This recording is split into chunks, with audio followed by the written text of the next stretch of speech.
Assalamualaikum warahmatullahi wabarakatuh. Sebelum kita memulai materi, izinkan saya untuk memperkenalkan anggota-anggota dari kelompok ini. Yang pertama, saya sendiri. Perkenalkan, nama saya Fitria Rahmadani, asal pendaftaran Provinsi Kalimantan Utara. Perkenalkan, nama saya Ferry Rofianda.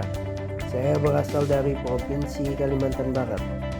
Perkenalkan, nama saya Haris Naldi Ramadan, asal pendaftaran Kalimantan Tengah.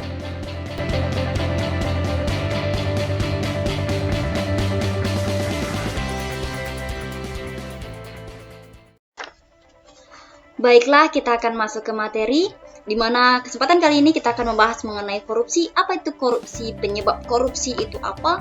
Lalu kemudian pentahelix tentang korupsi, sampai kita akan membahas apa sih alternatif penyelesaian dengan korupsi ini.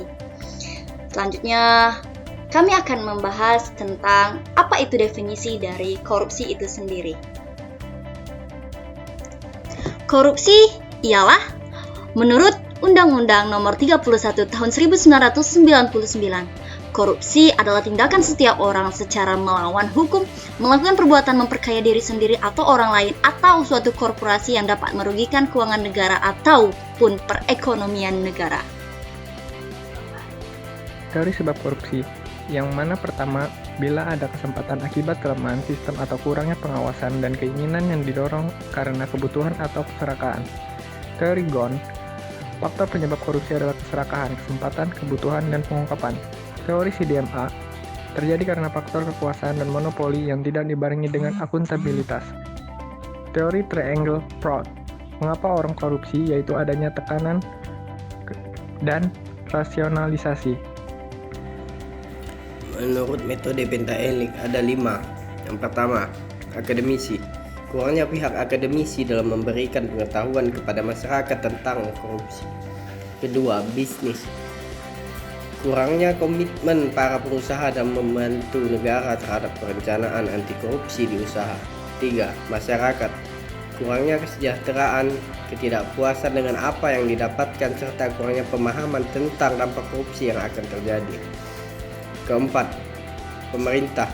Belum maksimal dan tegasnya pemerintah dalam pemberian hukuman kepada pelaku korupsi. Kelima, media. Media hanya mempublish kasus-kasus korupsi saja, tapi tidak mempublish akan bahayanya korupsi. Selanjutnya, ini merupakan tampilan metode APKL yang digunakan untuk memilih mana sih masalah-masalah yang akan menjadi prioritas yang selanjutnya akan ditelaah ke dalam bentuk metode fishbone yang akan dijelaskan oleh rekan saya. Ini menggunakan fishbone, yang mana menjadi akar permasalahan korupsi.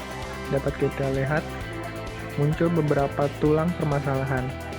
Bisa terjadi karena tamak, minim pemahaman tentang korupsi yang berdasar pada SDM-nya, rasa tidak puas, keterbatasan penghasilan, material, kebutuhan yang meningkat, belum tegasnya peraturan tentang pelaku koruptor, kurang sosialisasi tentang korupsi, sistem akuntabilitas yang masih kurang. 1. Kekuatan. Pemerintah memegang kekuasaan penuh dalam perumusan kebijakan terkait hukuman kepada koruptor, serta lembaga atau instansi adalah yang mengatur tentang penggunaan dana. Kedua, kelemahan. Kurangnya koordinasi antara stakeholder terkait penyuluhan tentang dampak korupsi kepada masyarakat, pengawasan yang kurang oleh instansi atau lembaga terhadap penggunaan dana, serta belum adanya aplikasi yang memadai untuk menjamin akuntabilitas pegawai atau masyarakat terkait penggunaan dana. Ketiga, peluang. Kemajuan teknologi dan banyaknya akademisi yang mampu membuat aplikasi untuk meningkatkan akuntabilitas. Pemerintah dengan anggarannya mampu meningkatkan pendapatan pegawai serta mempermudah alur penggunaan dana. Keempat, tantangan. Belum adanya kesadaran masyarakat terkait dampak yang ditimbulkan akibat korupsi merupakan salah satu tantangan yang dihadapi oleh pemerintah. 2. Kekuasaan yang dimiliki seseorang terhadap penggunaan dana, serta banyaknya kebutuhan yang tidak diimbangi dengan penghasilan, sehingga menimbulkan peluang untuk seseorang melakukan korupsi. Ini merupakan tabel penyelesaian isu korupsi. Dengan alternatif penyelesaiannya, kita harus meningkatkan kesejahteraan masyarakat. Dengan hasil yang diharapkan ialah berkurangnya angka korupsi atau kasus korupsi di Indonesia. Dan pihak-pihak yang berperan yaitu sesuai dengan metode pentahelix, yang dimana ada pemerintah, dunia usaha, media, masyarakat, dan juga para akademisi. Jadi kesimpulannya ialah bahwasanya korupsi ini sudah menjadi budaya di Indonesia, dan alasan ekonomi itu menjadi alasan terkuat kenapa orang melakukan korupsi, sifat tamak dan lain sebagainya. Oleh karena itulah kita harus meningkatkan kesejahteraan masyarakat. Tapi apapun yang sudah kita lakukan tidak akan bisa membasmi yang namanya korupsi kecuali ada integritas di dalam diri kita. Mungkin yang dapat kami sampaikan. Wassalamualaikum warahmatullahi wabarakatuh.